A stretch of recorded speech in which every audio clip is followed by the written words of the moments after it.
కడప జిల్లా బి కోడూరు మండలం పాయలకుట్లలో జరిగిన రెవెన్యూ సదస్సులో రితీష్ రెడ్డి పాల్గొన్నారు. ఈ సందర్భంగా ఆయన మాట్లాడుతూ మండలంలో పాయలకుంట్ల అనేది సమస్యాత్మక భూకబ్జాలకు చిరునామాగా గత వైసీపీ నాయకులు మార్చేశారని ఆగ్రహం వ్యక్తం చేశారు.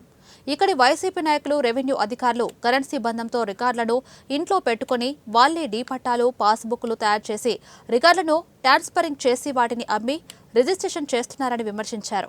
కొద్ది రోజులకు మళ్లీ రికార్డులో బంజరు భూమిగా మార్చేసి ఇతరులకు అమ్ముతూ ఎంతో మందికి అన్యాయం చేశారని ఆరోపించారు. ఇలా అన్యాయానికి గురైన రైతులు ప్రతి ఒక్కరూ రెవెన్యూ సదస్సులో ఫిర్యాదు చేయాలని సూచించారు.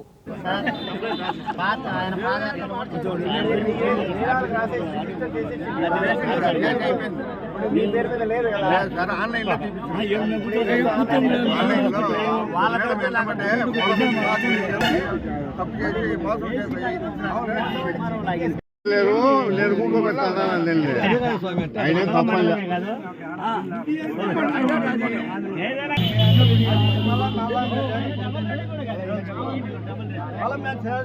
తెలుసుకున్నానికి మళ్ళా పెళ్లి పెట్టాడే నీకేం కాదు. ఇప్పుడు నీకు ఆన్లైన్ మళ్ళీ మార్చుకోండి, మార్చుకుని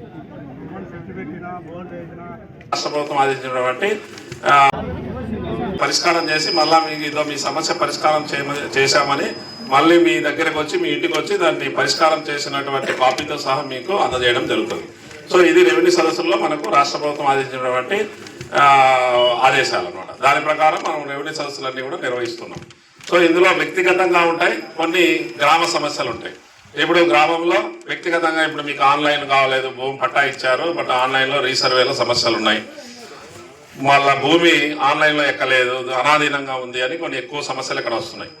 సో అలాగే కొంతమంది భూమి కొనుగోలు చేసింటారు, బట్ కొనుగోలు చేసిన డాక్యుమెంట్ వాళ్ళ దగ్గర ఉంటుంది కానీ బట్ ఆన్లైన్లో వాళ్ళకు అప్డేట్ అయినది, వాళ్ళ సర్వే నెంబర్ కానీ విస్తీర్ణం కానీ పొరపాట్లు ఉండొచ్చు, లేదంటే అసలు ఎక్కించకపోయి ఉండొచ్చు. అలాగే ఒకరి భూమి ఇంకొకరు ఎక్కించుంటారు. సో అలాంటి సమస్యలు కూడా మనకు ఉంటాయి.